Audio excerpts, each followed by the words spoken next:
Welcome to Hear No Movie, See No Movie. A podcast where one host watches a movie with no sound and the other listens to it with no picture. I'm your host, Hunter Diaz, and this week I watched Escape from New York. I'm your other host, Evan Duncan, and this week I listened to Escape from New York. I think this movie came out in the 90s, it came out in the 80s, but it's based in the 90s, something like that. It's based in the 80s. I think it's in the 80s. It's 88. I thought it was 87. 87. It's 87. 87, okay. So it's another 80s action flick, right? Which is right up usually where I love movies, but this one was all over the place. What? Yeah, I don't know what happened in this movie. I have zero fucking clue. I know you have zero. What happened in this and movie? that's what I was telling you before we started. I was like, I feel like we're missing something. And then it clicked to me. I was like, oh, I know what I'm missing. The movie. Dude, like, I was sitting there, when you have no idea what's happening and you're doing this dumb thing where you watch a movie without any sound. Why would you do that, though? Yeah. And so I'm sitting here, and I'm watching this movie, sitting right here, actually. And you were there. And I was looking at it, I was like, all right, cool. I can make some stuff up in my head to fill in all these blanks. And then shit was so absolutely everywhere in this movie that I was like, there is just no gosh darn way that I can put something together. I was sitting over there, and I was like, man, I hope Hunter's getting this, because there's like 10 lines in this entire movie. This is not the movie to be listening to. Yeah, dude. This movie, it sounded cool. It had this cool, like, retro, like... There was a lot more dialogue in the beginning, right? No. Yes and no. The dialogue in the beginning was all, like, people on radio chatter and just, like, talking in codes. So it was like, I don't know what these codes mean, because they were obviously, like, made-up terms. Oh, so you needed the visuals to piece together who they were talking about. Yeah. They also had, like, these fake computers everywhere that were, like, just, like... lights, you know. Like, this is gonna be the most difficult episode for us. And also maybe the shortest episode for us, or the longest. Or the longest, because maybe we have a lot to unpack. But if it's definitely like under like 20 minutes, you know why. Yeah. You know why. So okay, all right. I know the main character's name. I got a few names. There's Snake. Is the main guy's name. That makes sense. I guess. I don't think it does. That's Kurt Russell, right? I think he didn't sound like Kurt Russell at all, because he was young, right? Yes, Kurt Russell's sounds eternally old. I only know Kurt Russell from two things. I know exactly. Oh my god. Guardians of the Galaxy. Yeah. And Fast and Furious. Oh yeah. Well, what do you think my second one was? I forgot about Fast and Furious. Oh, yeah. He was in that. He was Mr. Nobody. Mr. Nobody. Yeah. Look at you. Yeah, good shit. Yeah, so he was Snake, and then there was a guy named President. Never said his real name, so he was just referred to as Mr. President. Mr. President. All right. And then there was a guy named Duke, who was like, he called himself the Duke of New York City, and he was like the guy who like ran all of New York. Oh, okay, I get it. So I got the world for what this world is. Story-wise, I don't know. So like, I know the world that exists. I don't know the plot that really happens in that world. I have a rough understanding. Let's start Act 1. Act 1. I have a rough understanding, I think. All right. Yeah, right? I have an idea. And for me, it is... So they even, like, popped up words at the front on the screen. At the front of the movie. Oh, they had subtitles? No. There was, like... At the beginning, they said it was, like... In 1988, the crime rate rose 400% in America. And shit like that. And it was like, oh my gosh. And so they like popped up a map of Manhattan, and then they drew walls around it. Yeah. And then I was like, oh, okay, cool. So they're blocking off Manhattan because that's where the crime is. And then you see like a shot, and it's like Manhattan Island Federal Penitentiary. And I was like, oh, so they turned it into a prison. Yep, exactly. They turned Manhattan into a prison. And the one line that they said in the beginning was like, the rules are simple. Once you go in, you can't come out. Hell yeah. And I was just like, okay, yeah. Compared to what? Other prisons where you get to leave whenever you want? You can, I mean, like, go on a field trip. I mean, no, you're in prison. You're there. Yeah, it was... So, basically, it's very Arkham City vibes. Batman Arkham City, of like, Didn't look like it, I'll tell you that. Oh, it didn't even look that cool? There wasn't a giant-ass moon in the background the whole time? That's what there was in Arkham City. There's a giant moon. That's how I imagine it. I imagine there was like a giant space needle in the middle, and even though I know what Manhattan looks like, Yeah. I'm still imagining it like Arkham City. It's right there. Yeah, it's literally right out there. Oh Yeah. my god! I had a blindfold on, so I had to be imaginative. That's true. So it was this movie to me is like Batman Arkham City meets Suicide Squad. Oh, you've never seen Suicide Squad though? No, I also don't know it. It's an Arkham City video game. Yeah, Batman Arkham City is a video game. Also a comic book. So it's the same idea of like they turn a part of the city into just like where all the criminals live. Yeah. And that way to try to keep crime separated. But I couldn't figure out whether they just blocked off Manhattan, and if you were living there at the time, you're now living in this prison, or if they got everyone out and then put all the prisoners in. Yeah, never said. Might not be as important as I thought it would be, but as someone who lives in Manhattan, I was like, well, when this happens, Yeah, which side do I need to be on? Not if, but when. Yeah. When this happens. Right. Do I need to be on the other side of the George Washington Bridge? Yeah. Or do I need to be on this side? So then... Yeah, so then we get to the president, right? And he's flying in Air Force One, I believe. Which... Okay, so this movie, Yeah. older, right? And, graphics, computer animation has all changed since then. Yeah. The Air Force One graphic in this movie was absurd and unacceptable. It wasn't Avatar. Unacceptable. There was no Avatar? Because there was like 15 helicopters in this movie. All of them real helicopters. Right. But they had this shitty cartoon of a plane for Air Force One. And so, like, that was in the first, 5 minutes of the movie. And I was like, oh, cool. This movie's going to have, a bunch of cheesy, CGI. And no, it had that one cheesy CGI thing in the middle of the movie. And then the rest of it was all practical, or seemingly practical. And it was, probably puppeteers. They did a lot of absurd. puppeteers back then for action. They were all helicopters. People were getting in and out and shit. Oh, really? Yeah. Oh, wow. Oh, my God. But... yeah, that just, you can get 15, you can spare a helicopter to afford a plane for 5 minutes. Yeah, really? Slap a decal on it. Well, I mean, they had to crash the plane, right? Because the plane ended up You didn't crashing. even see the plane crash! Oh, You just see a graphic of it flying for, this long. That's it. Dude, I mean, all they said is it was just there was a lot of, retro music. It's like, and then it was just President's gone down. And that was it. And then there was a lot of radio chatter. And then you heard some gunfire, you heard some explosions, and then all of a sudden we get introduced to our main character, Snake. So then you gotta, I mean, I'm telling you, everything I'm telling you is things that I've pieced together. So then you come to realize, okay, Air Force One has gone down over Manhattan. Why the hell are they flying over? It. Why are they flying over? It was Manhattan? hijacked. Oh, it was hijacked. Yeah. Okay, well that makes more sense. I'm like, why the hell would you fly Oh, over? I assumed it was hijacked. Did you? They never said it was hijacked. I don't know. I mean, I know Air Force One usually flies with fighters next to it, so it's just hijacking makes more sense than someone shot it down or they were just casually flying over this mega city prison. I have no idea. Yeah.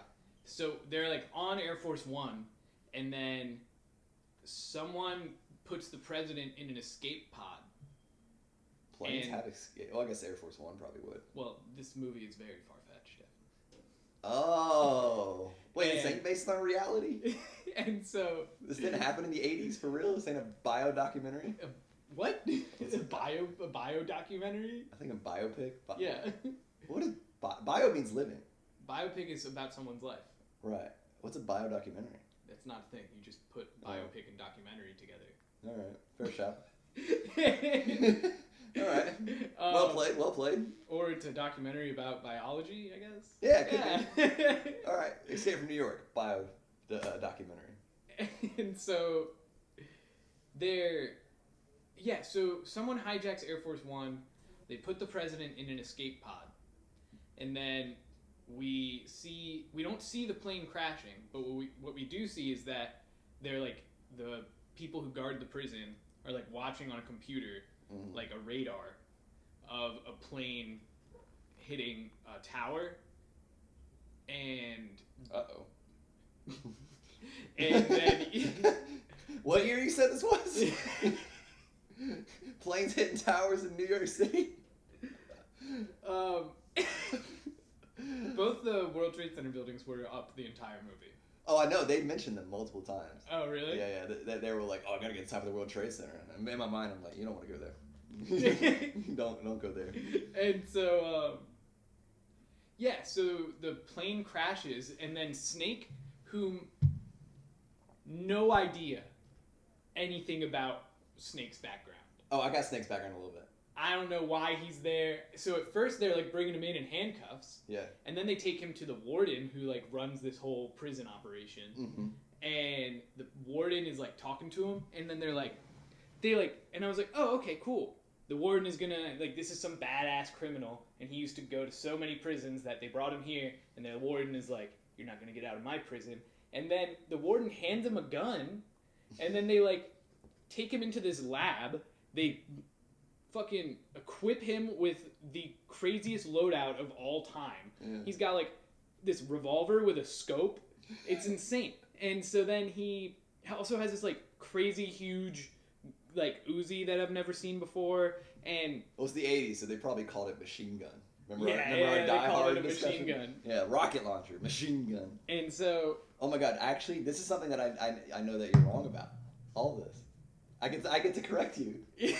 I didn't think it would happen. I didn't think I'd know anything about this movie. So yeah, I was like, oh, okay, so now he's on their team, and then they have like a scientist like put like two like guns up to his neck, and then they're just like, and they like it's like a type thing. Yeah. And then he like looks at the warden in the eyes with his one eye because he's got this like absurd eye patch. Oh, okay. His eye patch I've seen people with eye patches. Like I used to work with a guy who has an eye patch, and it's a normal like like here.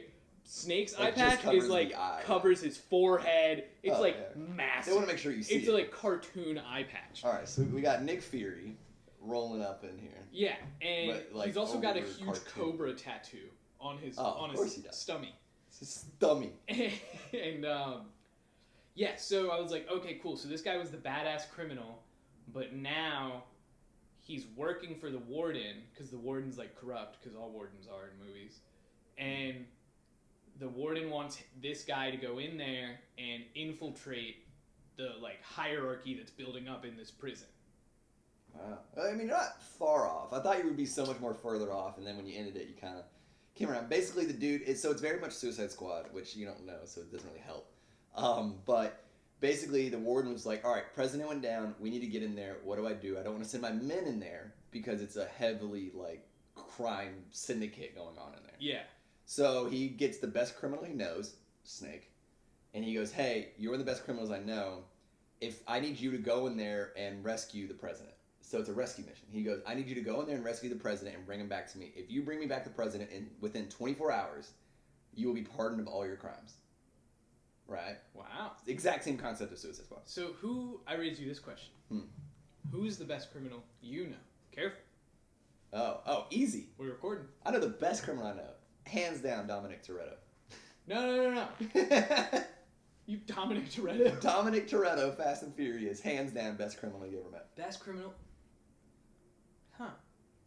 Dude, that dude can do anything. That is a good one. I can't think of a better criminal. Like, especially Dom in like Fast and Furious 1 was such a good crime person because he was like, I'm committing crime, but I love my family. You know what I mean? And it was so just like, you're like, damn, you're so twisted and fucked up. God, I love you though. You know, it's like, he would get so mad over the littlest thing. I was just talking to my older brother about this, how mad Dom would get in the originals and just how emotional he was. It was crazy. Emotion? Oh, okay. If you haven't watched Fast and Furious, all right, best acting, hands down, you'd ever seen a movie. Oh my god. Best writing. I'm talking about the first one. First one, the second one, and the fifth one are incredible. The second one's alright. What? Second one's beautiful. All right, look, hold on. Yeah, Fast and Furious. Put Fast and Furious aside. All right, so yes, so Snake. So they do the doctor comes and does that. Basically, what they're doing is they're putting a bomb inside, like a tiny bomb, and they're like, yeah, it's a pill. Once the pill's gonna dissolve in 24 hours, and then the bomb is active, and then I can just push a button, and then it'll create a tiny little like pinhole in your appendix, enough to make you die from internal bleeding within like an hour. So yeah, that was what I didn't get That because he was has the like incentive. this like huge watch, Yeah. right? And it's like he flips it open because that's what's cool, Yeah. and like it shows you a clock that's counting down from 24 hours. Yeah, exactly. So I'm like, cool. So he has 24 hours to kill the president. No! He has 24 hours to get the president. to save the president. Yeah. It's a what do they call those missions? A rendezvous? rescue? A rescue op? Something like that, yeah. And Search and rescue? Anyway, yeah, it's kind of a search and rescue. So, the reason it was 24 hours, though, is because the president was on his way, on the flight, he was on his way to meet with the other world leaders to discuss, like, nuclear codes or something. And it's like the president, because I think they were planning to, like, Okay. bomb the city, all the other world leaders, and the president was the one who was going to come, and he had, like, the other key, and was going to be like, hey, look, no, we're not going to do this. So it was also, like, a big incentive of, like, if you don't get the president to that meeting, we're all fucked. So world leaders wanted to bomb New York Penitentiary. Yes. The president didn't. The president didn't, and the president had the key, basically, to just be like, no! So they threw him in it. So then he couldn't prevent them from doing it. Right? So, no, then when the criminals, like, hijacked the plane, they didn't realize that. The The criminals hijacked the plane? Yeah, the criminals, I don't know, I guess the criminals... Well, I guess when you hijack a plane, you become a criminal by default. fair. Yeah. When, so the big plan with the criminals is to get the president and put the president's head on, like, a stick and put it in front of their, like, cars and drive over the fucking 69th bridge, 69th Street Bridge. What bridge is that? They just only refer to it as 69th Street Bridge. I don't know, I the guess whole that's the Queensboro Bridge? It could be. I don't know, man. Either way, one of those bridges, and they were like, and we're all gonna ride out with the president's head, and they're gonna realize how much of a bad motherfuckers we are. That's what the Duke was saying, the Duke of New York. Oh, really? Yeah, so he was like, we need to get, so... This is all way later in the movie. That's all way later, yeah. Okay, Yeah, cool. we find it out later. I mean, because I'm running out of things that I know at this point. So, I mean, because then Snake then gets dropped into the pit. Open up the fucking pit! He gets So dropped wait, into he the gets pit. dropped into the... Yeah, so they... Well, they drop him in at World Trade Center. What they do in a really cool way. They fucking also did not use CGI for this, Oh, cool. but they put him in a glider, and they attach the glider to a helicopter, and they fly the helicopter up, and then they like detach it over Manhattan, and he glides in and lands it on top of a building. That's cool as shit. Yeah. And they told him, they're like, this is the only way into the city. The elevator works down to the 50th floor, then you have to take the stairs from the 50th floor down. And that's gonna be a useful tool to come in later. Oh. Because that's how, he has to get out eventually. But he's not supposed to get out that way. He's supposed to get out some other way. But I don't know. Then this is where the movie becomes. So wait, here we're all over the place right now. The movie's all over the place. So the president was, his plane was hijacked, not Yes. by people who are in New York, right? I don't know. His plane was hijacked His plane was hijacked, definitely. because world leaders wanted to bomb New York. Not because though. I think his plane was hijacked because they wanted the president. Who wanted the president? The criminals, the like hierarchies wanted the president's head on their car. But how did they get him if they're there? Because they probably have connections like outside of it, and they probably like got to someone in the agency and like. Then wait, what happened with the whole bombing and the key thing? So that's where the time crunch comes in. It's like, look, you need to get the president to this place. Like Snake needs to get the president to this place in 24 hours, or else the whole city's gonna be bombed. So the criminals don't know that the city's gonna be bombed. So really, Okay. Snake is saving everybody who's trying to kill him. Huh? Look at that. Yeah, right. So it's a moral thing, Is Snake a good guy? Hopefully, we'll answer that question by the end of this. Okay, so then. So the president All right. So the president. is in New York. The plane was hijacked. Yeah. Crashed into New York. Yeah. Then Snake has been sent by the warden. Snake, a criminal, a world-class criminal, Right. Who's hoping to pardon all of his sins and crimes. is sent in by the warden Boom. to extract the president Yo, I was thinking of extract too. It's crazy you said extract. and It's like you'd say rescue. then That's where we're at. So then he glides in and lands. he glides in, on the lands tower. on top. Okay, cool. And so now he's in the city. Oh my god. So from here on out, there's just a lot of noise, and this line, this conversation happens about 5 or 6 times. This is the conversation. Snake, I thought you were dead. Yeah, so did everybody else. Hell yeah. Happens about 6 times. Dude, and that's the the movie only is thing that pretty badass. Like, oh, dude, he's It's- 100% a badass. But the problem is with being a badass, you don't talk. So I don't know. Talkers, those badasses. Badasses are not talkers, and because of that, and this movie also doesn't have the stereotypical like tech guy or in a chair or something who's always talking. Yeah. Like, what are you doing? You know, so there's I'm no hacking into the mainframe. right. Yeah. I got in the mainframe. Oh, I'm you know, and the guy's like, I'm in the vents. You know, like Die Hard had like the guy out, the cop outside at least. Yeah. To be like, what's going on? You know, but this didn't have that at all. So it was all just very straightforward. Just like I felt like it was all on Snake the whole time, right? So it was pretty much all on like so it's really weird. So at this point in my head, Snake is a criminal that's working for the warden. And for some reason the president's plane came down and Snake needs to go get him. Yeah. Right? And then it's really cool, so like he lands on the building, and it's like New York City is full of criminals. Yeah. But like more than usual. I mean, yeah, like almost every citizen there. Everyone is a criminal, and there's everyone's a like criminal. the same amount of people as there normally are in New Yeah. York, though. So like he's like going around, and it's a maximum security prison, so everyone there is like high crimes, Right. and so he's like, has all these cool guns and gadgets they gave him, which included like 4 ninja stars, by the way. Oh, of course. Yeah. 80-something. You gotta have And ninja stars. So he's like, going around. He has to try and find the president, and he has like a little like flip thing that like has a dot because they tried to exaggerate the computers in this movie so much when every computer was just like a bunch of blinking lights. Yeah. Yeah, I'm telling you, because the movie takes place in the 90s. I'm pretty sure it does. Like, it was shot in the 80s, and they were trying to, like, say, like, this is our future in 10 years. You know what I mean? Nah, it was in '88. They like mentioned it said like 1988, I think.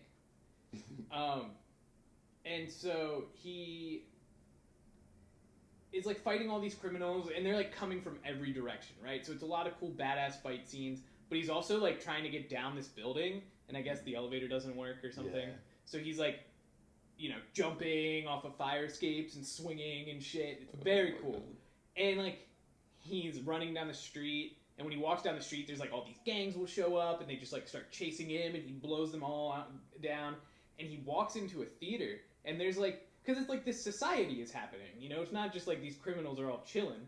Yeah. They have a society going on. So he goes into a theater, and there's a show, and then he's like walking through, and someone recognizes him. So at this point, I'm like, Let me guess what they said. I couldn't tell you. I know what they said. I thought you were dead. Well, it's an old person. It's an old man recognizes him and is like happy to see him. So I was like, wait, how does he know this guy? And Snake is like kind of happy to see this old man. Yeah. So I was like, okay, cool. Snake is actually a war hero, Wow. and he was put in by the federal government. He's like their like super soldier. They did say they said something at one point about 2 Purple Hearts. I don't know if the warden said that he had 2 Purple Hearts or if Snake has 2 Purple Hearts. Yeah, so I was like, okay, what happened was, and this is what I thought happened in Lethal Weapon. Rango. And so Snake recognizes this guy, and it's like this moment of like, whoa, that's a name I haven't heard in a really long time. So he goes up to this guy, and this guy starts helping him for like 2 minutes. So I assumed that Snake went to war and was like a super soldier, and he was like, the government had put him in there to go get the president because no one else in the world could do it. Yeah. And he recognized someone who he went to war with, and this guy was like happy to see him and helped him out for a bit. So the guy had a cab, and he drove. So Snake told him like, I'm here to get the president. And the guy was like, oh, okay, I know who to take you to. And so he drove Snake to this like big building. I couldn't tell what building it was. And Was it Rockefeller? Or? No, it was like ornate, not like modern or like modern Ornate? for the time. What does It was that like a decorated building. Every building. Wait, what do you mean decorative? Like a chapel? That would be ornate, but like I don't know the meaning of that word. but it was like a Ordained? decorated building. No. It was an ordained building? No. And so it's like it was like not Rockefeller. It was just not Rockefeller. Yeah, apparently. I'm trying to use words and you just don't know them. So, and then there's these two people here who also recognize him, but they were like dressed all white collar. Like the guy was in like a button up and like a trench coat. And so I was like, okay, this guy's wanted for something like tax fraud, and he was put here. Yeah, right. And because he was quite obviously like dressed to be the like the nerd guy. Yeah. And so he's in there, and Snake runs into them, and then he tells them like, "Oh, I'm looking for the president." And so, oh shit, I just remembered so much more of this movie. Okay. Dude, we both went into this thing we didn't know a lot, but Yeah. you're kind of killing it at this point. I don't know anything. And do you know who these people he ran into were? Because I don't. No, because I'm telling you, man, every conversation was literally, I thought you were dead. Yeah, you and everybody else. Like every time, like it was, but like I almost started dying laughing every time they would say it, because it just kept happening, and then that was really it, and then like. He ran into this one dude at one point. It was very early on, so it's probably about the same time where you're at. And he saw that he had a briefcase, and the briefcase was supposed to be handcuffed to the president. So he saw the briefcase and was like, "Oh, where'd you get this briefcase?" And the dude was just like, "Oh, what's it do you?" And then there was a lot of noise, and then we never heard that guy. I wonder if that was the tax fraud guy. It could be. Yeah. And yeah, I assumed he like chased him down, and there was probably a chase scene or something. But There's a lot of chase scenes. Dude, it's so crazy to me that like there was so many explosions and just like chase scenes and like gunfire, and I didn't see any of it. I really hate this idea, and this podcast is gonna be the death of me, man. I mean, we're watching. I mean, you brought up a good point before we started. I've listened to every '80s action film we've done thus far. Yeah, coincidentally. Yeah, not even by choice, just coincidentally. And I'm starting to realize that it sucks. Listening to 80s action films is really challenging. Watching them is like cool for the middle. Like that's it. Yeah. Like it was cool during this part, you know, where he's like swinging around, fighting people, and then there gets another part where it was cool. So Go ahead. then there's like this car rolls up. Or no. So this like, you know, these two lame criminals. That's what I'll call them. Lame criminal. The tax fraud guy and Right. his. Dude, watch them be like, actually in the movie, they're like serial killers, like chop people's faces off and wear them. I believe that too. He was like a tall, scrawny white guy, so that That's fits true. the mold. Yeah, that's the problem. So Serial killers can be any of us, right? and so they apparently know where the president is because they work for this guy. I guess they like do his books or something, but they work for the guy who runs this whole prison. Okay. The guy who I assume you refer to as the Duke. The Duke, yeah. So the Duke rolls up, and he knows these two people. And Snake the two people introduce Snake to him. What does Duke look like? He has an absurd outfit. So no shirt, no t-shirt, no shirt What? on. But he has like an old-fashioned, like, decorative, I want to say it's like a very old military uniform with like the tassels on the shoulders and stuff. Oh like my the stuff God. you see people wear at FAO Schwartz.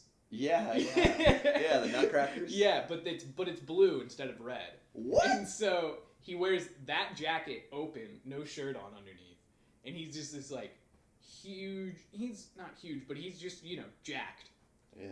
And he has like very tight pants, very tight jeans, What? and but his Not what I car thought. looks even more crazy. So he just has like a black sedan, right? But there are two chandeliers on the front of it that they used to be hanging, Yeah. but they mounted them on the front.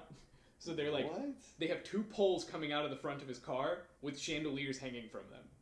What the hell? Yeah, the decoration, the aesthetic of inside of the prison was absolutely insane, dude. Because there was like That's not at all what different like factions of people, Yeah. and so like you know, you had those two lame criminals who were just like dressed in like, the guy was wearing like a trench coat and like a button down, and his female compatriot was wearing just like a red gown. Yeah. But then you also have the Duke who's dressed like that. And then you have some people who just like are dressed like they're fucking wildlings from above the wall in Game of Thrones. Game of Thrones reference. I understood that. And I'm finally watching it. I understood that reference. And so how great is Game of Thrones? then you have like then you have Snake, you know, who's wearing just a black tank top and like jeggings. And an eye patch. And an eye patch. Yeah. Come on, give him some credit.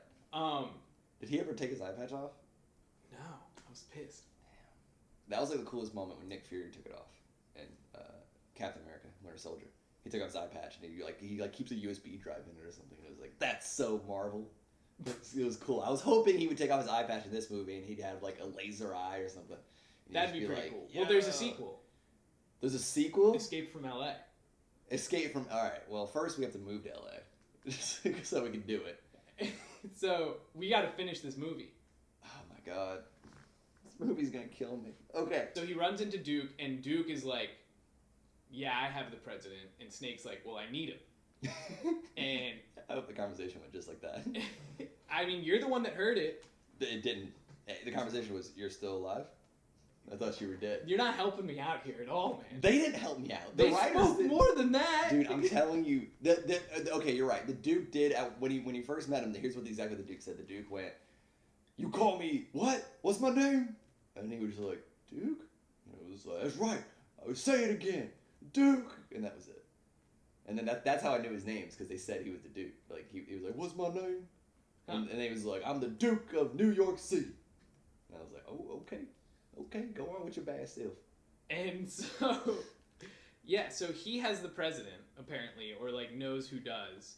And... Yeah, because I think now we're getting to the part where he was like, oh, I want the president's head or something. Yeah. Yeah, so I think he did know where he was, but I don't think he was telling Snake. Snake, yeah. So then it becomes a gunfight, where now Snake is, like, fighting the Duke, and then the cab guy ran away as soon as the Duke showed up. The nerd guy? No, the guy who had the cab, who he recognized at the theater. Right. Who drove him to the nerd guy. Okay. Right? So he ran as soon as the Duke showed up. The nerd guy is there kind of like talking to Duke and Snake. And then Duke decides he doesn't like Snake, so it becomes like this fight thing. And so he's on the run, Snake. And eventually, since the Duke, I guess, has everyone has his back, mm-hmm. They catch Snake. And when they capture him, Snake is like, you know, there with the president captured, and he's captured. And then they decide to put him, instead of just killing Snake, they put him in it's like, I think it was in Grand Central Station. They had built a, like, boxing ring. Okay. And I was like, oh, shit, because they stabbed Snake in the leg. So he's, like, limping now. Oh, okay. And they put him in there. He's getting an eye patch for his leg. Get a leg patch. So they put him in the ring, and I'm like, oh, they're going to make him box people, and then he's going to just get his ass kicked. You said box people, and you use box as a verb, but in my mind you said as a noun, like an adjective, like he's going to be a box people. Like he's going to make him be a box Yeah, person. You're like, they're going to make him box people. I was like, what? What kind of, like, I'm thinking like the thumbs and Spy Kids. You're going to make him like a box? Yeah. Like, oh my god, he's going to be a UPS driver. What's going on? Okay, so he's going to be a boxer. He's going to be the next Mike Tyson. He's in a boxing ring. This is all news to me, by the way. Yeah. Not at all where I thought this was going. At this point, I'm hanging on the edge of my seat. We lose the, like, nerd people. They're gone. I don't know Good, I didn't like them anyway. Well, they come in handy. Oh, well, fuck. So, my fault. Snake is in this boxing ring and then this, like, huge dude. He could be a sumo wrestler size. Damn. But also, like, jacked. Walks in. Like Big Black. No, like Kimbo Slice. Okay. Okay. Or like Vin Diesel, almost. Vin Diesel? That's not that big. Jacked. What about The Rock? The Rock, yeah, The Rock. There you go. Right. Gets in, and he's in there, and then they hand them both clubs. Like billy clubs? Just like... Or club sandwiches? No, just like pieces of wood. We're gonna see how fast you box these sandwiches up. Yeah, just like pieces of wood. Okay. And so they're swinging wood at each other in this match, and They're slinging their woods? somehow Kurt Russell makes it onto the next round. And Snake makes it onto the second round. He In the earned that second name. round, they take the clubs and they put nails in them. Oh my So god. there's nails sticking out. And Snake keeps dodging this guy, and eventually the guy gets Snake on the ground, and he like raises his thing up, and Yeah. Snake does this cool move where he like jumps out from under him, and he just smashes a nail into the guy's head. Just like right into the back of his head. And the guy was bald, so it looked cool. Yeah, so this is where the movie reminds you that Snake is a bad guy, Yeah. right? And he's I was not, like, he's not the yo. typical good guy. Yo, this is so interesting to me. This whole movie. And while that's happening, the Duke is... Oh, wait, I think it was in Carnegie Hall, actually, not in Grand Central Station. Oh, okay. And so the Duke is watching from, like, a box seat. Mm. And the nerd guy comes up, and the Duke has this, like, guy who works for him who's just, like, his, like...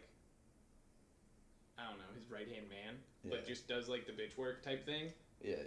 And so that guy answers the door because the nerd guy and his girl show up at the Duke's box. Mm-hmm. And the guy who works for the Duke answers the door, and they kill him right there.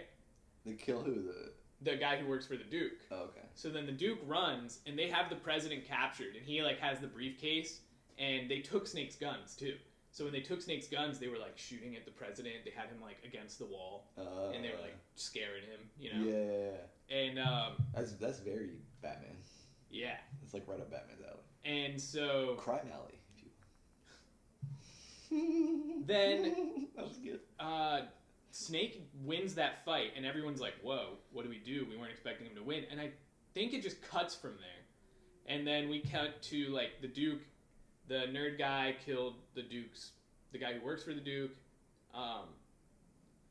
and somehow from there they get the president, and it's just like all over the place. Meanwhile, Dude, like yeah, like I know you're listening to this, you're probably like, wow, these guys are all over the place. This movie's all over the place. yeah, I was so there It's were only like so an hour many and a different half. elements too in this Yeah. movie. It's only an hour and a half, and there was a lot that was trying to be done in it. Yeah, and meanwhile, Kurt Russell is like checking his watch the whole time, and it's like counting down from 24 hours. And I was like, oh, the shit in his neck is gonna kill him or something. Yeah, you're right. And I was like, I just thought that was messed up. And so they get the president, and the cab driver shows up out of nowhere again, and they put the president in the cab, and they're all driving away down a bridge. Right. And the Duke is chasing them, and he has, I think he has Snake's gun. And he's like chasing them down the bridge, but the bridge is full of booby traps. So they're driving down the bridge with the president, and a booby trap goes off, and the car explodes. Which car? The cab that they're in Okay. with the president. And Snake, nerd guy, nerd girl, president, cab driver. And Damn, that's a lot of fucking people. and the car like splits in half when it blows up. Okay. Yeah, and Vertically or horizontally? which like- way are we facing? Through the Like the seats? front and back. Okay, so like the Yeah. driver and the passenger are separated from the back seats, Yeah. not like the driver and the left side, like left and right side of the vehicle. Well, It's which way are you facing? Cars are coming at you. The car's coming at you. The You're looking at the headlights hood of the car. and the trunk are no longer attached. Got it. Hood and trunk gone. Bye. Well, no, they're still there, but they're like Okay, hold on. So what explosion causes the car to split in half and not hurt to kill I don't anybody know. inside? well, no, it hurts the nerd guy because he's in the back. Who else is in the back with him? It's like this girl. is a full car. Right? The girl was with him. Where's the president? I don't in the car somewhere. Oh my god. So then they like get out and they have to run to this wall because they like at the end of the bridge it's just a wall. Right. And They're on the 69th bridge, whichever you want to call that. yeah, and Because the warden was like, they're heading for the 69th bridge. That was it.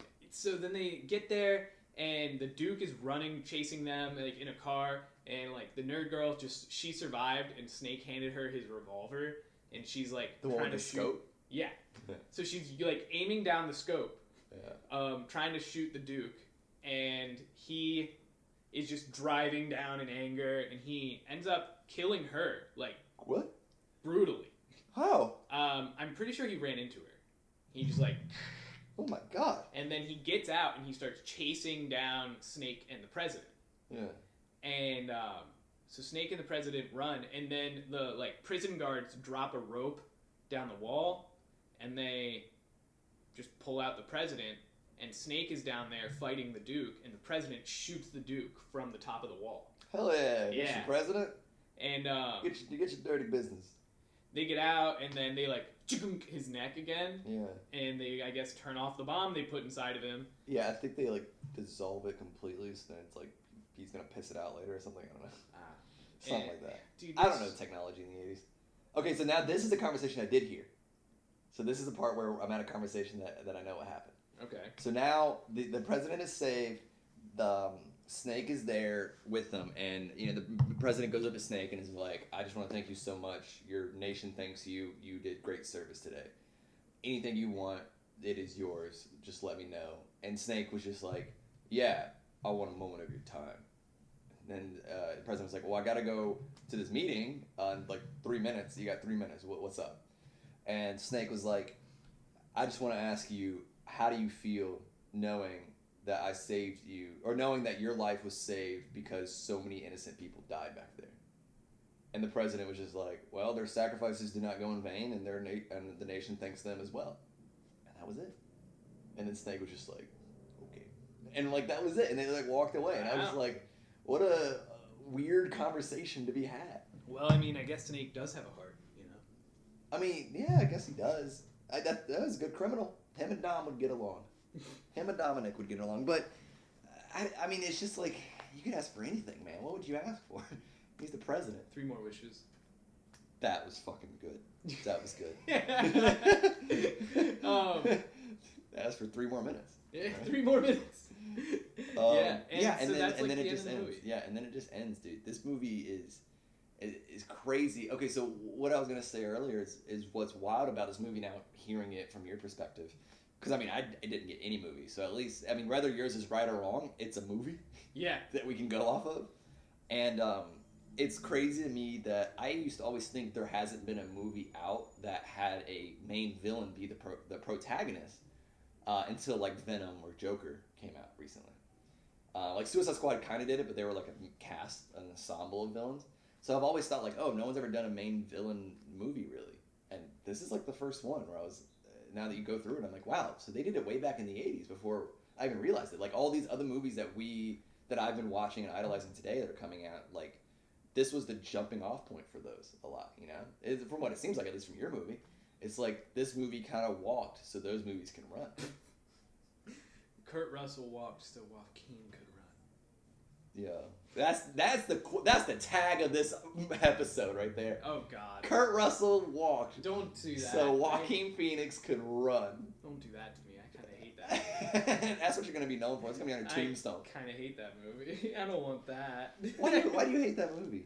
I'm not getting into that movie right now. I'm not getting into Joker. Oh, I thought we were talking about the Walk the Line. Walk the Line. All right. Well, the other Joaquin Phoenix movie. Oh. But, like, this movie was super confusing, man. They put too many elements in there. Like, I would love the idea of turning Manhattan into a prison and letting them live. Good idea. But, like, the president thing was a little much. It was called Escape from New York. 80% of the movie was getting in. Right. Like, was getting in and finding the president. Yeah. And, like... Yeah. I mean, when you were telling me let's do Escape from New York, and this is not the movie I thought it was gonna be. Same. I wanted to do this movie because I was like, oh shit, with everything going down, I might have to escape from New York. So I was like on the phone with my brother, and I was like, all right, here's what we're gonna do. He and I made this plan, right? Yeah. And I was like, oh, cool. So, and I was talking to my dad about it, and my dad was like, that's not gonna work. Like, that's just never gonna happen. And I was like, yeah, but if they lock down New York, I would just do this. And my dad was like, they're not just gonna not let you go. Yeah. And so he was like, you should watch Escape from New York. He was like, they're not gonna do that to you. Oh, and then that's where we got the okay. Yeah. Fair shot. Yeah, we did, and then here we are doing Escape from New York. Yeah, I agree. I think this movie was ahead of its time, if you ask me. It was, because they weren't able to pull off half of the shit they did. Yeah, I think the movie was it was like you gave a very, like, just courageous, like, 14-year-old kid a video camera, and he made a YouTube movie. And this was the idea. It's like, YouTube movie. yeah, you know, and he was just like, he's like, oh, you're not a bad writer, but someone told you have an hour and a half to tell a story. Well, It's like a school assignment. Well, you have to think about what the movie is, and that is a cheesy action movie. And if we're thinking in terms of that, this might be the perfect one. You know what I mean? This movie might actually be perfect. It might be perfect. You're right. If It supposed hits all to be. it hit all the check marks for sure. You know, the eye patch, Yeah. fucking badass guy, It's definitely a classic. a revolver 80s. with a scope. Yeah, it's hard to watch 80s action films now because I mean we have movies like Endgame, John Wick, Kingsman that are so just like revolutionary, and then you have to take your mind and like take it back a few notches, and because you got to think like when this movie came out, you know, like our parents were up in those theaters like, what, they did that? That's a real jet for real? Yeah, you know, right? like they were that's up in what Air that Force theater. One looks like. Yeah, they were up there. They were so into it. They probably saw it so many times. Yeah, man. This movie was. Okay, so before we rate it, I do have a question. So we watched 3, I believe, 80s action films: Die Hard, Lethal Weapon, and Escape from New York. Is it only 3? I think so. If there's a 4th, we'll worry about it some other time. Yeah. But out of those 3, how would you rank them? How would you rank the 3 action 80s? It's tough. All right, I know my number 1. Yeah, I got it. I know my number 1, my number 2, number 3. My number 1. No, you go first, though, actually, is my question. You go first. So I asked the question and then was going to answer my own question. You go first. Die Hard. Mm-hmm. No, actually. Because the thing is, I've watched all of them, and watching these kind of sucks. So, Lethal Weapon, number 1. I don't know. Die Hard and Escape from New York are kind of, like, hard. They're tied? Yeah, they're kind of tied. What? All right, I think undoubtedly Die Hard's number 1. Watching that movie sucked, dude. Oh, listening to it was not any better, but listening to all these movies was horrible. Escape from New York, though, was undoubtedly the worst. Lethal Weapon comes in second, and then Escape from New York's third. So how would you rate Escape from New York then? I'm trying not to be, like, mean. Because I had a terrible time just watching it. Well, that's what you have to rate, you know. But we're not. yeah, remember, if you're listening, we're not rating the movie. Yeah, like, we're rating the experience. Listen, I say this a lot. I never do it, but this one I might actually go back and watch, like normally. Yeah, I feel like we should. I mean, especially now more than ever. You know how much free time we have. Yeah, and I don't know. We need a number. I mean, this sucked, dude. Like 4. I felt stupid the whole time. I was like, okay, this is happening, and I was like, oh well. I would think like, oh, this guy's a criminal they sent in, and I was like, but everyone knows him, like everyone. It's so weird. Yeah, I'll give it a 4 out of 10. Oh, dude, I'm giving it a 3 out of 10. So yeah, we're right there. It's about the same. Yeah, man. Once again, not a reflection on the movie itself. No, it's reflection on how stupid we are for watching it with no sound. Yeah, it's funny because like no I had just read an article about how like this movie was so funny, like iconic though, like for its time, and so I was like, I'm just bummed that I do this thing where I watch movies without the sound. Yeah, what the hell, man? Oh man, this ain't easy. I challenge anybody who's listening. If the next movie you watch that you haven't seen, do it with no sound or no picture. Yeah, you know? That's how we're gonna get. That's how we get the haters. You know what I mean? When people start hating on us, they just like, have you ever done it? All right then.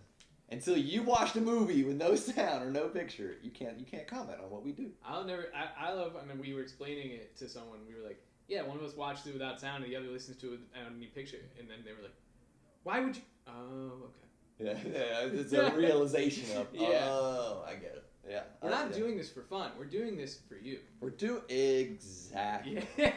And we're doing this for you. And what you can do for us is follow us on our socials. Yeah. The podcast is at Hear No See No Movie on Instagram, and you can find Evan at EvanDuncan4 on Instagram and Twitter. Yeah. You can find Hunter at HDS247 on Instagram and Twitter as well. And we're also on Facebook as a podcast on Hear No Movie, See No Movie. Heard. And, rate, review, subscribe. Do all those good things. Send us any ideas you may have. Any movies, yeah, for real. We're we got all the time in the fucking world right now. All the time in the world. Send us movies ideas. Let's chat. Let's figure some stuff out. We've had people send us movies ideas before. We seriously consider. There may be actually one or two movies we've done in the past that I can't think of right now that someone actually was like, oh, you should do. Yeah. Hell, Escape from New York was actually recommended from your dad. So that's true. Thank you. And then also, me and Hunter do have a new project that just came out recently. Oh yeah. We came out with a web series. There's 2 episodes that are now streaming everywhere. Now streaming on YouTube. Streaming on YouTube. Yeah, Spare Room is the name of it. Yeah, Spare Room is the name of it. Me and Hunter star in it. We also write it, produce it, I'd say. Yeah, alongside of our friends over at Cinema Veritas Productions. Yeah. So check it out wherever you find it. It's dope. It's really good. I really enjoy it. Let us know what you think about that as well. If you're sitting at home. And subscribe to that, like that. Yeah, you're sitting at home. You're not doing nothing. Go watch something funny. Yeah, you could use a laugh. I know you could. You're listening to this. Yeah, and you haven't laughed once. I hear you. How dare you not laugh? All right, anything else? What else we got to hit? Hit on the bookmarks. Yeah, we did all that, and thanks for housing this podcast to our apartment. Oh yeah, shouts out to apartment 4A. Yeah, apartment 4A. Damn. Should we make them Google things? Should I do it again? Last episode we consulted the Google. Right, we haven't done horse cocks, and I had multiple people hit me up saying, my Google actually just pulled up horse cock. But I do also have the question of do you have headphones? Yeah, fair. Are you just? I understand you're all at home right now, but is your whole household listening to us? All right, wait. We need something. You're right. We need something. Think fast. Okay. What you got? Okay, Google. How to make an IED. Congratulations, you're all on the list. On that note, this is an outro.